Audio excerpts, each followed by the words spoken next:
Good morning, everyone. It is Sunday, September 27th, 2020. It's good for us to spend a little time in worship. Regardless of where we are, we can turn our attention away from the noise of the day and hear the stillness and have some time with God and with one another. Wherever you are watching this, I hope that you are safe and happy, that you have what you need.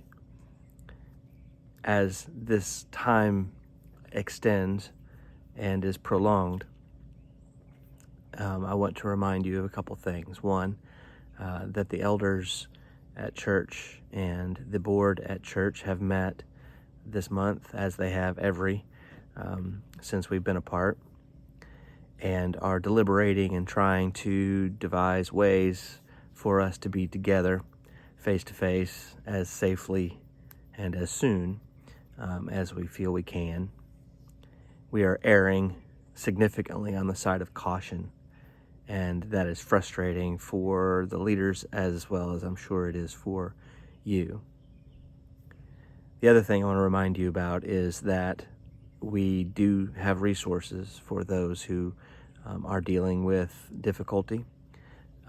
Things have changed with people's income and with the stability of our households over the summer and now into the fall. And if there are needs, please let us know. We would be pleased to help if we can. As we gather for a time of prayer, we lift up those that have shared prayer concerns with us this week. There have been several who are recovering from illness, and also we lift up Linda Baggett's mom, who has been diagnosed with COVID, and the other prayer concerns that have been shared this week. It is a difficult time for many and continues to be, and there are things that we still don't know about this virus, and I pray that we all continue to lift each other up and communicate with transparency and with hope and with love, and that we would just take some time to consider those who have shared their requests for prayer. We also celebrate with Linda and Peter Scheel this week, as Linda has come through some significant treatment and gotten some good news following that. We are grateful for doctors and nurses who provided care with grace and with dignity and with wisdom, and did good things for her, and we're grateful and we celebrate with her. We certainly lift up Peggy King and many others who are continuing to recover from procedures and dealing with medical issues.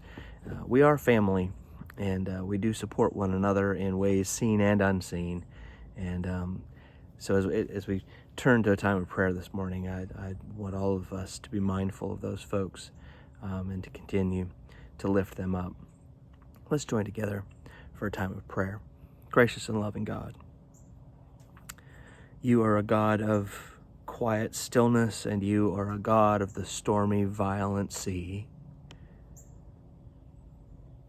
We can hear in the same moment a roar of a jet airplane and also the stillness of dew on a spider's web in a tree. We can hear through the fog the cry of geese on their migration, the noise that disrupts the stillness, but we can also feel the sound of quiet.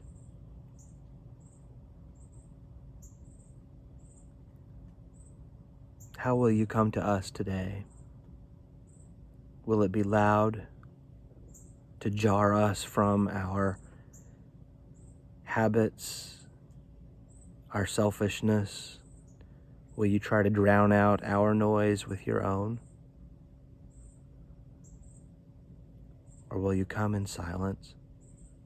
Will you speak to us in the quiet of prayer, of meditation, of rest, a whisper? Will it be somewhere in between your voice today that we hear? The calm or the jarring?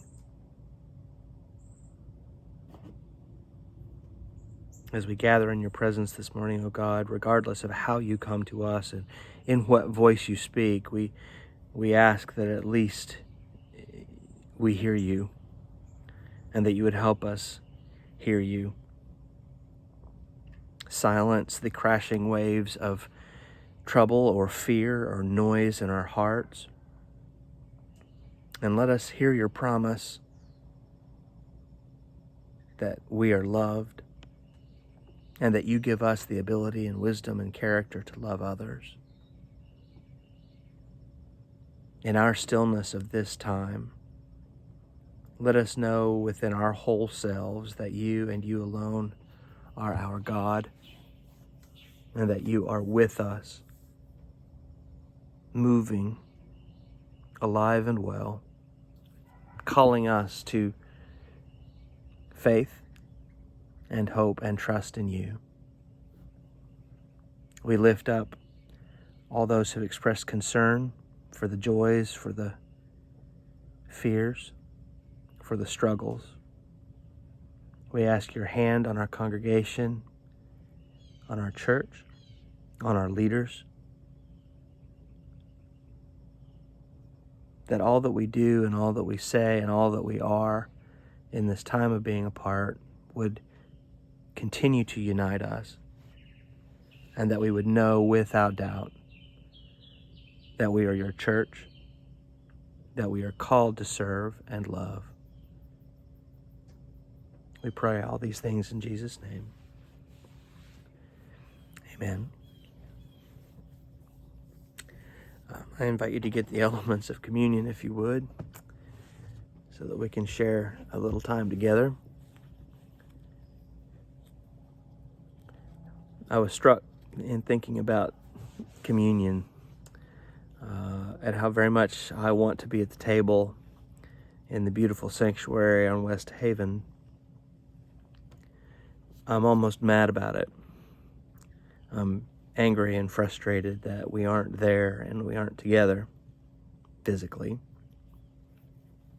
I feel like the Israelites had a point against Moses as they wandered in the wilderness, and they wondered what they were going to be having to eat and how they were going to get through and where they were headed.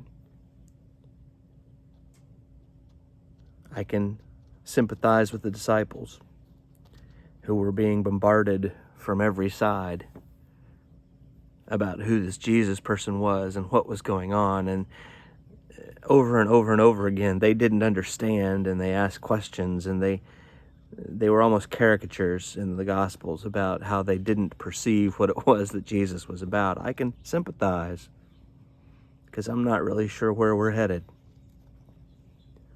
in our wandering. And yet in God's wisdom, God provided calm and peace and joy and love in the everyday. The bread and the cup that all of us have, that all of us can share wherever we are. There is wisdom in the fact that bread and cup are universal. And it matters not where we are, we can still hear the word and still understand and still receive the blessing from God. That same one that Jesus shared with his disciples on the night he was betrayed. And he took bread and he broke it and he gave it to them, saying, "Take, eat, this is my body, which is broken for you. As often as you eat of it, remember me."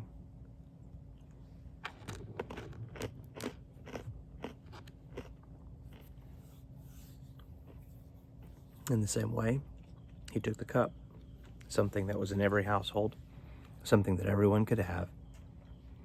And he lifted up this ordinary cup and he said, "This is a cup of a new covenant. And as often as you drink it, do it in remembrance of me."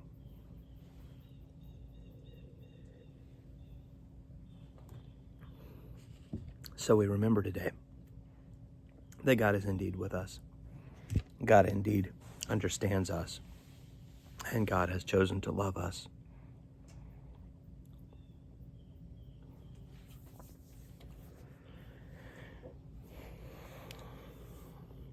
On the page with the video are the scripture readings for this morning. They are familiar. We're moving to a time of discussing the essentials of faith, stories of Jesus teaching. Today we have the sower and the seed, a very familiar story. As I sit in my backyard, I think about their backyard. It had a lot of tall pine trees, branches and sticks and debris. It was very cluttered about. When they first moved into the house, it wasn't like that. The trees were young, they were small, there was grass all around. The kids played in the grass. It was a great place.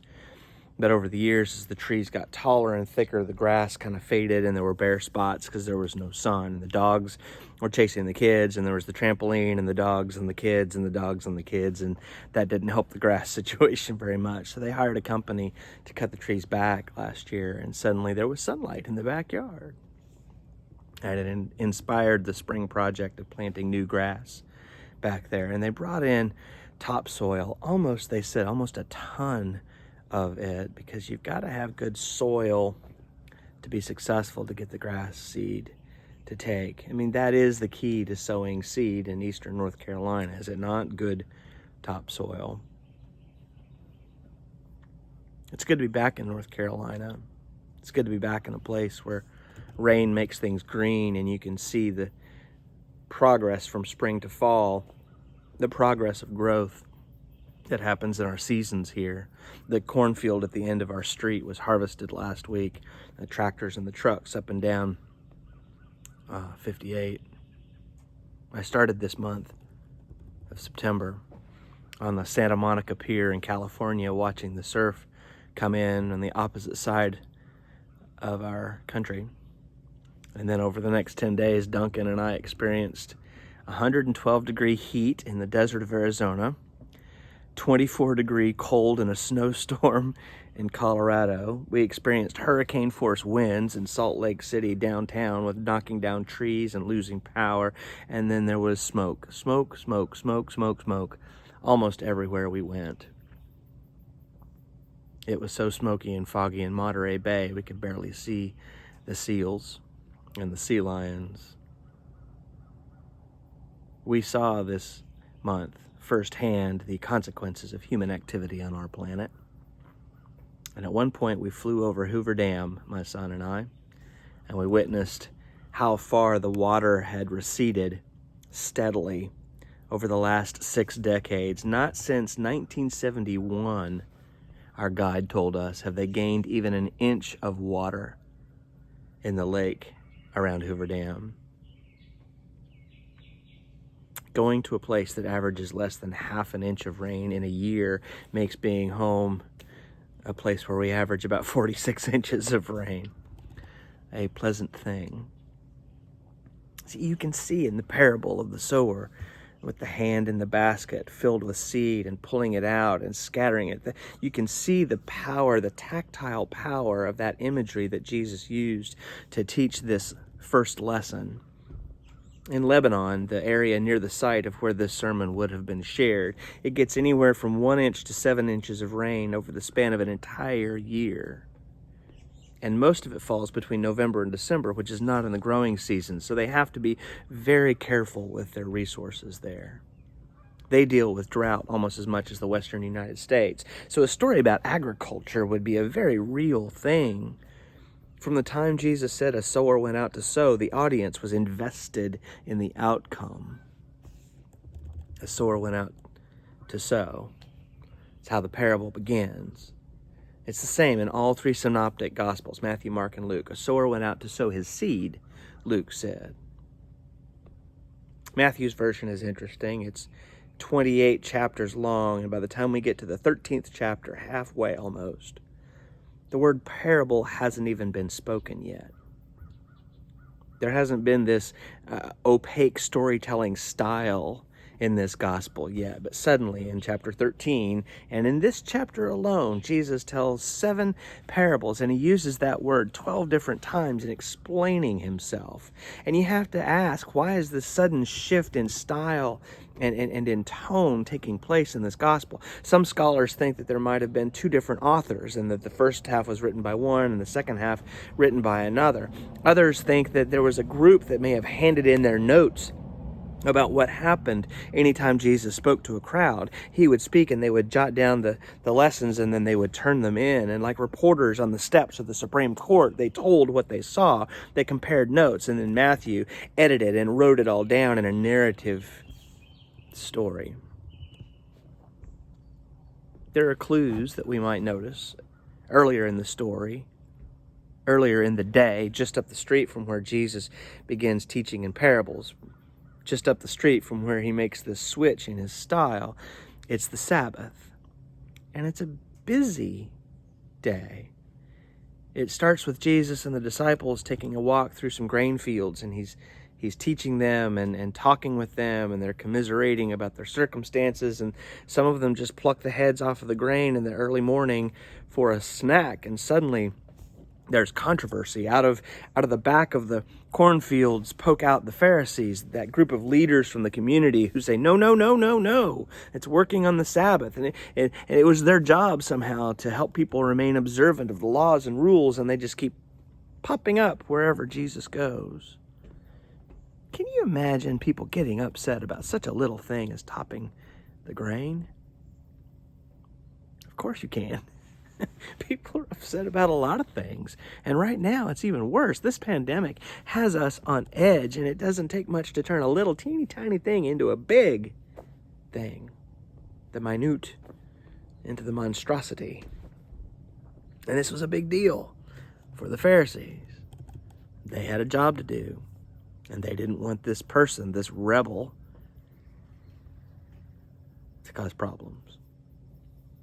And then Jesus and his followers go to the synagogue, and the controversy follows, and the Pharisees follow, and the crowds follow. There's a man there with a withered hand, and they all but dare Jesus to cure him, and so he does. And evidently you're not supposed to do that sort of thing at church. Can you imagine? Of course you can. We're very picky about the things that we do at church. What happens in worship? We want things to be structured. We want things to be done our way. Although my guess right now is that we'd probably be okay with us showing up in our PJs. We just want to be together. Matthew says that because of the healing, the religious elite conspire against Jesus. And it's at that point, it's in that context of this climax of this conflict that Jesus packs up and leaves. Goes out to the countryside. But the crowd follows him, and they put before him someone who is possessed with demons, struggling. He's blind and mute, and of course Jesus cures him. And the obvious pattern continues. Those who think you shouldn't be doing this on the Sabbath are not happy, and they confront him, and they make their way down the block from the synagogue to the house where the disciples are staying, and it sounds like Simon Peter's house in Capernaum, just a few blocks from the seashore. If so, it's not the first time that there's been a crowd there, because his mothers and brothers came to see him one other time, and Jesus said something about the will of the Father in heaven, his brother and sister and mother. Conflict, misunderstanding, opaque lessons that we have to decipher. And the very next thing Matthew tells us is this: that same day Jesus went out of the house and sat beside the sea.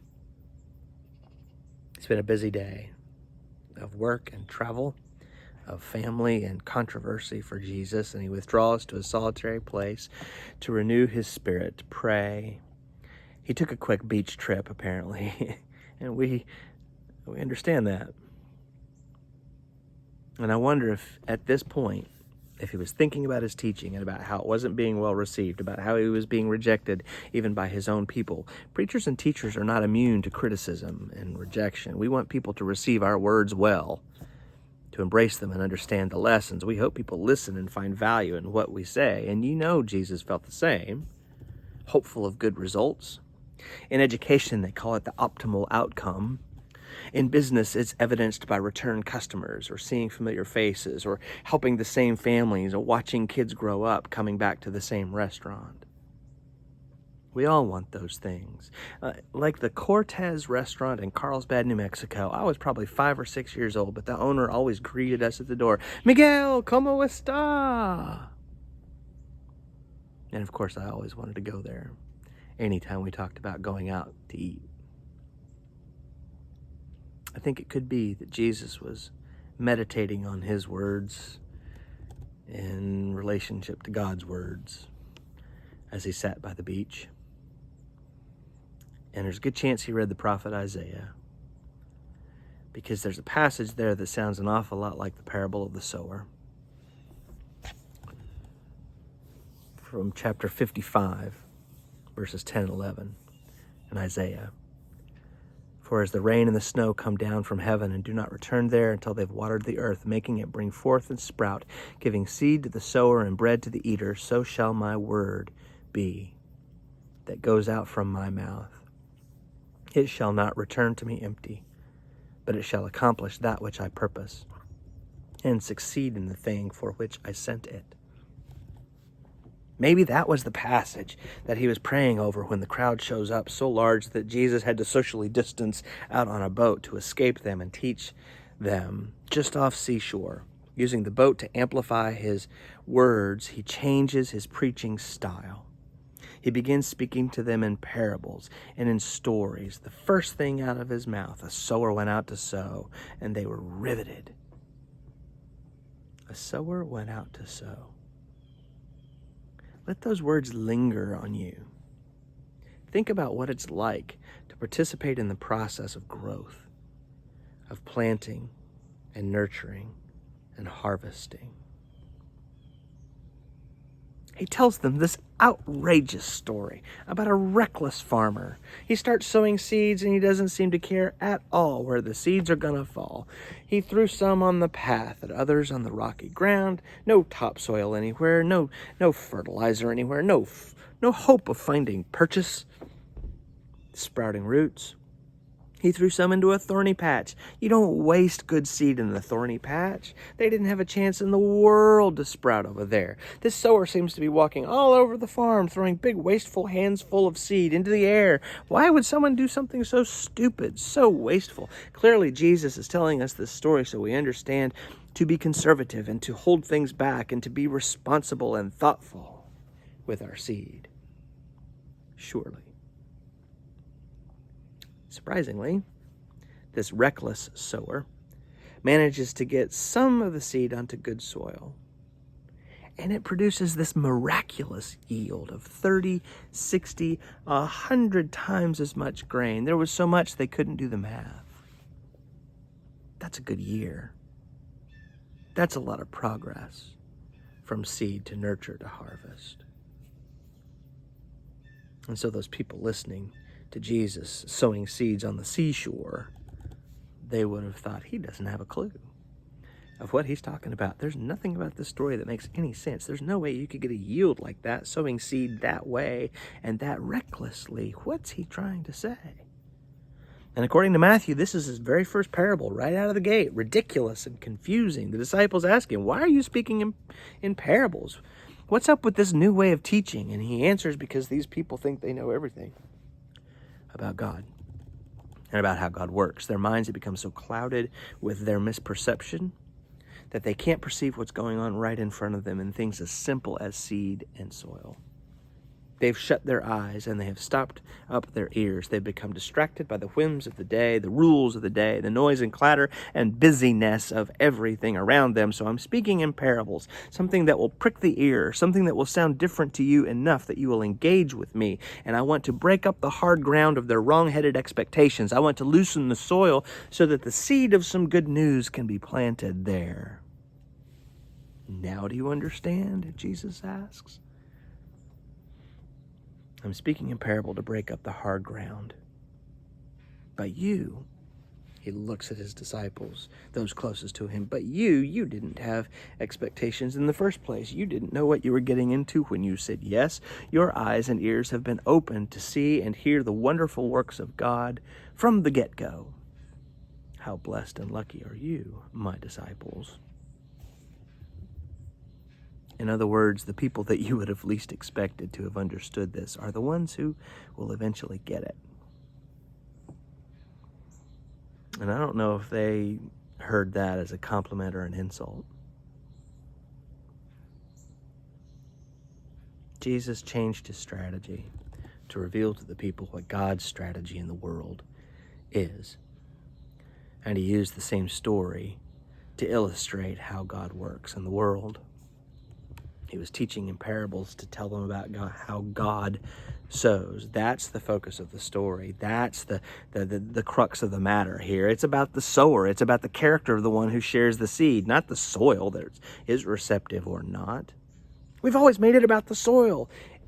I've made it about the soil. We go to extremes to explain this parable by being about the soil. We talk about God planting the seeds of love and grace in every single person, but we point out that some don't have enough good soil to get any kind of yield. That grumpy person, the ungrateful person, the temperamental personality. I know that interpretation. I've preached that sermon. You and I could point to more than a few people whose hearts seem so hard, there's no way they're going to be receptive. Spirits are so parched, they're not going to take any kind of good news. There's no way in the world that the seeds of God's goodness and grace are going to find purchase there, take root there. There's no way. And if you don't know anybody like that, just turn on the news. They're everywhere. And this parable does seem to be talking about those people, talking about the receptivity of the soil. But that just illustrates the point of the audacity of the sower to share the seed there too. Jesus doesn't call this the parable of the soil. He calls this the parable of the sower. If we use this story to bash people over the head because of their behavior or their beliefs or lack thereof, we are abusing them and we're abusing the story. We're calling out their frailty or their problems and not recognizing our own lack of receptivity to the seed. It's the opposite of what Jesus intended. The absolute opposite of what he intended in this parable, in this new way of sharing good news. It's kind of like telling somebody who got cancer they got it because they were a sinner. Or if they're not getting better, it's because they don't have enough faith. You're not praying hard enough. You don't want it badly enough. You can't have enough faith. Faith cannot be quantified. You have it, you don't have it. The focus ought not be on the spiritual receptivity and or the shortfall of all the different types of soil here. The focus is on the generosity, the crazy, outlandish, seemingly wild generosity of the way the sower does his job. This sower doesn't obsess about the condition of the fields. Matter of fact, he's oblivious to the condition of the fields. Apparently, the sower doesn't pay the type of soil much mind at all. The sower is not stingy with the seed either. Casts it everywhere. Good soil, bad soil, doesn't matter. It's going out. The sower is not cautious or judgmental or seemingly very practical. The sower seems to just keep reaching into the seed bag over and over and over for all eternity, covering the whole landscape, just willy-nilly with seed. The fertile seed of God's love and truth and grace. It's a strategy of which Jesus himself is the prime example. If Jesus had been sowing seed in the backyard, he'd be tossing huge hands full on the roof, on the deck, on the sidewalk, back deep in the woods and the thicket where all the sticks and pine straw are up to the neighbor's property, everywhere. everywhere. And if we saw him doing it, we'd clear our throat respectfully. Jesus, yes. What are you doing? I'm sowing seed. Yeah, but you're not getting anywhere close to this patch of ground over here. That's what we're trying to cover. We're trying to get this little area over here to grow back. Oh, is that what we're trying to do? Yes. What are you trying to do, Jesus? Well, I'm trying to grow grass everywhere. It doesn't seem to be growing there, but it's not growing over there either. I mean, look at it. You've got a yard full of grass, and the one place it doesn't want to grow is that little piece of dirt. So I'm trying all the places. All the places. The roof, Jesus, on the deck, in the woods, on the concrete. Well, you never know, says Jesus. You never know. A seed can sprout just about anywhere. Yeah, that's true. You don't ever know. And yes, it can. Jesus wasn't doing anything as predictable or pedantic as spreading grass seed, right? Jesus wasn't doing anything mundane or ordinary. Jesus was sowing seed of grace, a word of hope, the gospel of truth, the grace of God on the unpredictable soil of the human heart. And it's unpredictable and it's invisible. You can't tell if there is receptivity, if there are roots growing, if the seed takes just by looking. You can't look at somebody and see if they've been receptive to the good news. So you have to sow seed everywhere, in every possible way, every way imaginable. You can see, can't you, when you look at it that way, how Jesus might have been channeling Isaiah 55, snow and rain help water the earth. We can't see it. We don't know how that process works. It encourages new life in ways that are seen and unseen. So God's word rains down and fulfills God's purpose, kindling faith and hope and love in everybody who receives it. God is generous and lavish, even wasteful, with the seeds of love and grace. And maybe we should be too. If there ever was a time when the world needed to experience outlandish grace, acceptance, forgiveness, love, God's love, it might be now. Are you a sower? The bag seemingly is eternal. It never empties. Seemingly, every time we want to reach in and pull out some grace, pull out some truth, pull out some love, and share it somewhere, the resources are there to do it. Apparently, it never empties, that bag. So we can throw seed willy-nilly. People we like, people we can't stand. Cast them freely on people with whom we agree and those we'd like to take out back behind the shed. We can sow God's seed of love and forgiveness and grace on people who look like us and people who do not look like us, who think like we think or who think completely different than we think, on people who bear us no resemblance at all in appearance or thought or action. Seed, grace, love, forgiveness, acceptance, because the seed of God's love and grace is abundant. It never runs out. It is so plentiful. There's always more than enough for everybody who needs it. We can do it today, and we can do the same thing tomorrow. We can just get up in the morning and decide, I'm going to cast seed. I'm just going to do it. I'm going to let it fall on whomever it falls. And then we can do it again tomorrow, and we can do it everywhere. And before you know it, we might see some growth. We might see the fruition of the season, from planting to nurturing to harvest. And maybe we'll be pleased with the results. We don't know. You never know. Maybe we'll be pleased with the results. Maybe we'll see what happens at the harvest time. And maybe, just maybe, so will the sower.